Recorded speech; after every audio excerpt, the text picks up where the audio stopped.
Welcome to biology पाठशाला। आज की पाठशाला का टॉपिक है, हमें पढ़ना है डिसऑर्डर ऑफ सर्कुलेटरी सिस्टम।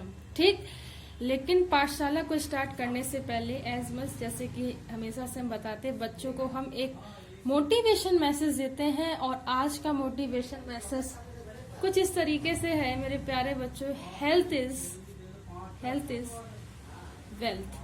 ठीक, स्वास्थ्य ही समृद्धि है। ठीक, तो हमेशा स्वस्थ रहिए, ठीक, प्रयास करते रहिए, मेहनत करते रहिए और आगे बढ़ते रहिए। ठीक, देखिए बेटा, जो आज का टॉपिक है इसीलिए मैंने मोटिवेशन इस टाइप का लिया हुआ है। ठीक, देखिए जो आज का टॉपिक है वो हमें पढ़ना है डिसऑर्डर ऑफ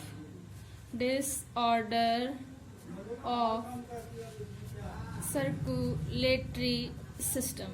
ठीक है, ठीक, और इससे रिलेटेड क्या डिसऑर्डर होते हैं ये हमें समझना है। चलिए, हमेशा बेसिक टर्मिनोलॉजी की बात करते हैं। ठीक है, बेसिक टर्मिनोलॉजी की बात करते हैं। क्यों करते हैं? ताकि इससे बेसिक फंडामेंटल ऑफ बायोलॉजी की क्या हो सके, जानकारी हो सके।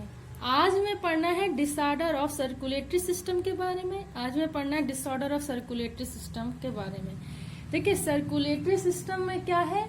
ठीक, अब इसमें हम किसके डिसऑर्डर का मतलब होता है विकृतियां, किसी तरीके की कोई डिसीज। ठीक, राइट, सर्कुलेटरी सिस्टम। ठीक, क्या अब यहाँ पे हम हार्ट से रिलेटेड जितनी भी डिसऑर्डर होंगे पढ़ेंगे। ठीक, जितने भी डिसऑर्डर होंगे हम पढ़ेंगे। ठीक, तो इतनी बात आप लोग याद रखेंगे। डिसऑर्डर ऑफ सर्कुलेटरी सिस्टम में हार्ट के जितने भी डिसऑर्डर होते हैं वो हम क्या करेंगे, पढ़ेंगे। चलिए पहले अगर हम बात करें, अगर हम पहले डिसऑर्डर की बात करें तो अगर हम ये कहें हार्ट फेल्योर और हृदय आघात, ठीक, we can say that heart attack. ठीक,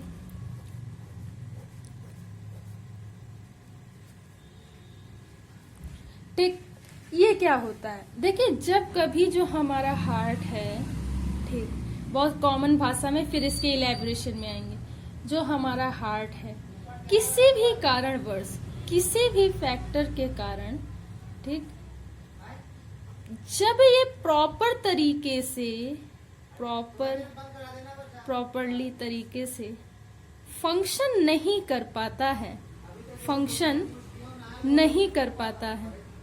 तब क्या होता है, हार्ट फेल्योर होता है। ठीक है, तब क्या होता है, हार्ट फेल्योर होता है। इतनी बात आप लोग याद रखेंगे कि जो हमारा हार्ट है किसी भी फैक्टर की तरीके से प्रॉपरली फंक्शन नहीं कर पाता है, तब क्या होता है, हार्ट फेल्योर या हृदय आघात होता है।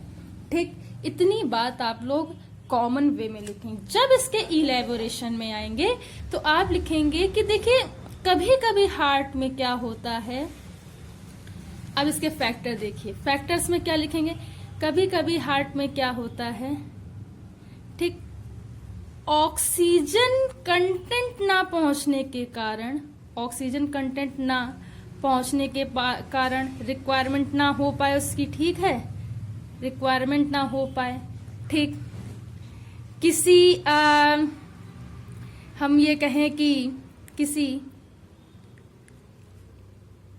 हाइपरटेंशन के कारण, ठीक, या प्रॉपरली फंक्शन ना करने के कारण, ठीक, पंपिंग ना होने के कारण, पंपिंग प्रॉपर ना होने के कारण, ध्यान से समझिएगा, आ जाएगा, प्रॉपर ना होने के कारण। या कभी कभी ऐसा होता है जैसे कि हमें कोई इलेक्ट्रिक शॉक लग जाए, है ना, ये भी एक फैक्टर होता है, इलेक्ट्रिक शॉक लग जाए। तो जो हमारा हार्ट होता है,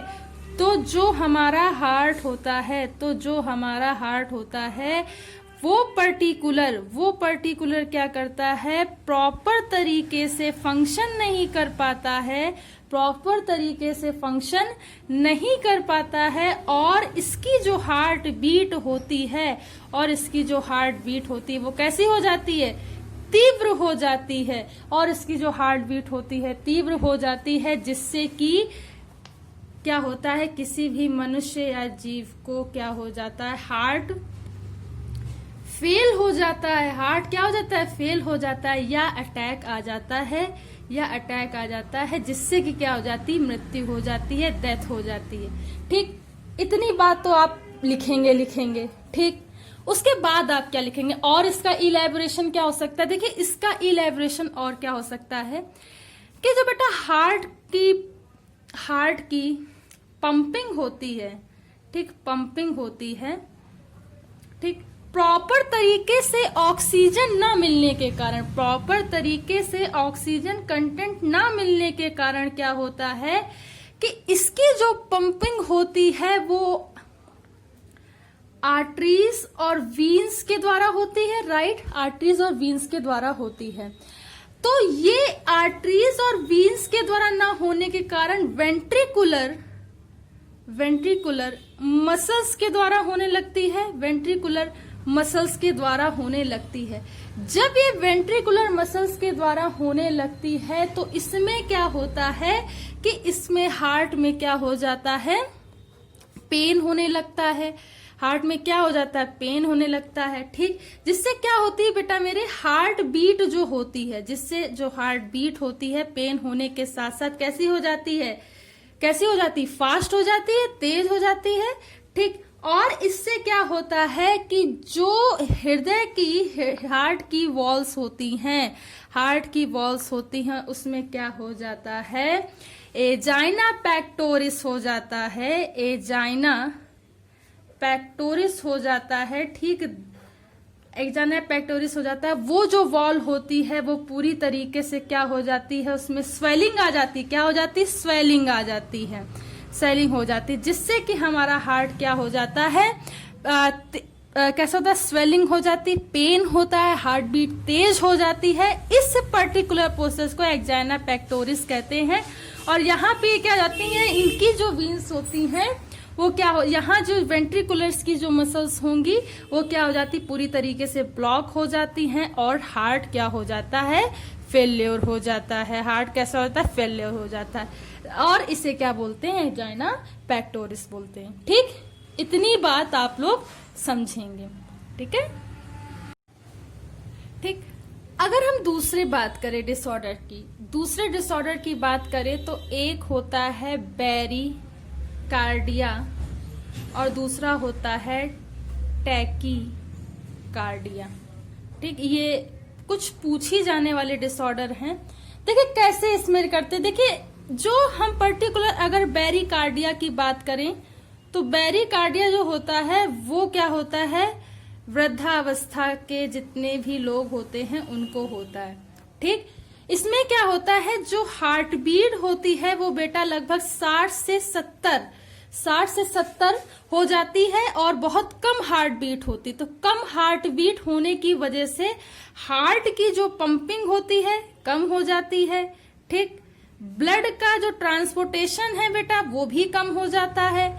ठीक, वो भी कम होता है। और ये जो कार्डियक साइकिल है या हार्ट बीट है वो प्रॉपर तरीके से नहीं होती, प्रॉपर तरीके से नहीं होती है, जिससे ये बेरी कार्डिया, जिससे ये बेरी कार्डिया डिसीज होती है।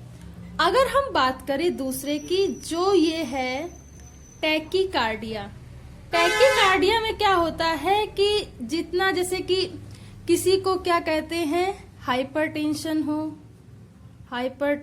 हो, ठीक, या जो हार्ट बीट हो लगभग 100 से ज्यादा पहुंच जाती है। जब 100 से ज्यादा पहुंच जाती है, this particular term or disorder is known as a tachycardia. ठीक, टैकीकार्डिया, उनको क्या हो जाता है, टैकीकार्डिया होता है। इसमें क्या हो जाता है कि जो हार्ट बीट होती है बहुत ज्यादा हायर हो जाती है, लगभग 100 तक पहुंच जाती है। और 100 तक जब पहुंच जाती है तो इसमें क्या होता है कि ब्लड प्रेशर जो होता है, ब्लड प्रेशर होता है बहुत ज्यादा हाई हो जाता है, ब्लड प्रेशर क्या हो जाता है, बहुत ज्यादा इंक्रीज हो जाता है, जिससे कि जो हार्ट बीट की रेट है वो भी क्या हो जाती है, बहुत तेज हो जाती है और हार्ट फेलियर हो जाता है और इससे मृत्यु भी हो सकती है। इसे क्या बोलते हैं, टैकीकार्डिया, इसे क्या बोलते हैं, टैकीकार्डिया। अब बात करते हैं तीसरे डिसऑर्डर की, that is the high blood pressure. High blood pressure, we can say that high blood pressure and hypertension। देखिए दो चीजें होती, जब कभी टर्म, अगर बेसिक टर्म की बात करें तो ये चीजें देखिए, जब भी हाइपर आएगा तो हाइपर का मतलब क्या होता है, पॉजिटिव, यानी कि ज्यादा, ज्यादा, हाइपर का मतलब हमेशा ज्यादा होता है, ठीक, या हम हाई कह लें, ठीक है, इस टर्म को याद रखिएगा। उसके बाद एक टर्म आएगा हाइपो, तो हाइपो का मतलब क्या होता है, लो, नेगेटिव या कम, या कम। तो इस बात को भी आप लोग याद रखेंगे। अब कह रहा है कि हाइपरटेंशन, हाइपरटेंशन मतलब ज्यादा, टेंशन का ज्यादा होना, that is a high blood pressure, ठीक। तो होता क्या है समझ लीजिए। तो हाई ब्लड प्रेशर में क्या होता है कि देखिए मनुष्य का जो मनुष्य का जो सामान्य ब्लड प्रेशर होता है वो होता है, कितना होता है, 120/80, ठीक है, 120/80 होता है। ये जो होता है बेसिकली क्या होता है, ये जो होता है बेसिकली क्या होता है, ये सिस्टोलिक प्रेशर, और ये जो होता है वो होता है डायस्टोलिक प्रेशर। ये सामान्य होता है, लेकिन जब कभी इसमें क्या होता है, ये ब्लड प्रेशर क्या होता है, अगर डिसऑर्डर के उसमें बात करें, डिसऑर्डर के उसमें बात करें तो ये जो बीपी होगा अगर 140/90 में आ जाए तो वो क्या करता है, हाइपरटेंशन, हाइपरटेंशन उस व्यक्ति को हो जाता है। तो इसमें जो हार्ट बीट होती है या ब्लड की पंपिंग होती है काफी फास्ट होती है, काफी फास्ट यानी कि काफी तेज होती है, ठीक, इसलिए हाइपरटेंशन होता है। हाइपरटेंशन से क्या होता है कि बहुत सारी और भी चीजें होती है हाइपरटेंशन से। एक तो क्या होता है, ब्लड प्रेशर बहुत ही ज्यादा हाई होता है, ठीक, हेडेक होती है, ठीक, साथ ही साथ किडनी से रिलेटेड जितने भी डिसीज हैं वो होने की संभावना होती है। तो ये चीज हाइपरटेंशन के लिए बहुत आवश्यक होता है, ठीक। इतनी बात आप लोग हाई ब्लड प्रेशर में लिखेंगे, ठीक। और अगर एक और चीज अगर हम यहाँ बताना चाहें तो जो बीपी होता है बेसिकली उसको स्फिग्नोमैग्नोमीटर के द्वारा मेजर किया जाता है, ठीक है, स्फिग्नोमैग्नोमीटर, ठीक, इसके द्वारा मेजर किया जाता है, ठीक। अगर हम और बात करें तो एक डिसऑर्डर होता है CAD, यानी कि कार्डियक आर्टरी डिसीज। देखिए ये क्या होता है, देखिए कार्डियक आर्टरी डिसीज यानी कि कहीं ना कहीं ये आर्टरी से रिलेटेड होगी। देखिए इसमें क्या होता है कि जो ब्लड की पंपिंग हो रही है, ठीक, पंपिंग हो रही, कहाँ हो रही, हृदय में, ठीक, वो किसके द्वारा होती है, आर्टरीज के द्वारा, ठीक, आर्टरीज के द्वारा हो रही, ठीक, प्योर ब्लड वहां पे आ रहा है, ठीक, ये भी याद रखिएगा, आर्टरीज में प्योर ब्लड बहता है। तो जो ब्लड पंपिंग हो रही है हार्ट में हो रही है, आर्टरीज में जो प्योर ब्लड बह रहा है, इसमें क्या होता है, कभी कभी इन आर्टरीज में Ca++ आयन और फैट का क्या होता है, ज्यादा मात्रा में स्टोरेज होने लगता है, ज्यादा मात्रा में क्या होने लगता है, स्टोरेज होने लगता है, जिससे कि जो आर्टरीज की जो वॉल्यूम होती है या उसका जो वी कैन से दैट जो प्लेस होता है, ठीक, स्पेस होता है वहां का, वो कैसा होता है, छोटा होता जाता है या पतला होता जाता है या डेंस होता जाता है, ठीक। तो जिससे कि क्या होता है कि Ca प्लस आयन का वहां जमाव हो गया और उनमें जो आर्टरीज की जो वॉल्यूम थी वो धीरे धीरे छोटी होने लगी या डेंस होने लगी या कम होने लगी। तो उससे क्या होता है, कार्डियक आर्टरी डिसीज हो जाती है। This is a cardiac artery disease और ए डिसऑर्डर। और इसे एक और नाम से जानते हैं, इसे हम लोग कहते हैं एर्थेरोस्क्लेरोसिस, एर्थेरोस्क्लेरोसिस, ठीक, यहाँ पे एच होगा, तो एर्थेरोस्क्लेरोसिस भी कहते हैं। तो कुछ इस तरीके से ये डिसऑर्डर्स चलते हैं बेटा, ठीक। आज हमने किसकी बात करी, हमने सारे डिसऑर्डर की बात करी, ठीक। ये देखिए हमने सारे डिसऑर्डर की बात की। कल हम बात करेंगे हार्ट बीट के बारे में, पेसमेकर के बारे में। आई होप अगर आज की पाठशाला आपको समझ में आई हो तो इसे ज्यादा से ज्यादा लोगों तक शेयर कीजिए, सब्सक्राइब कीजिए। धन्यवाद।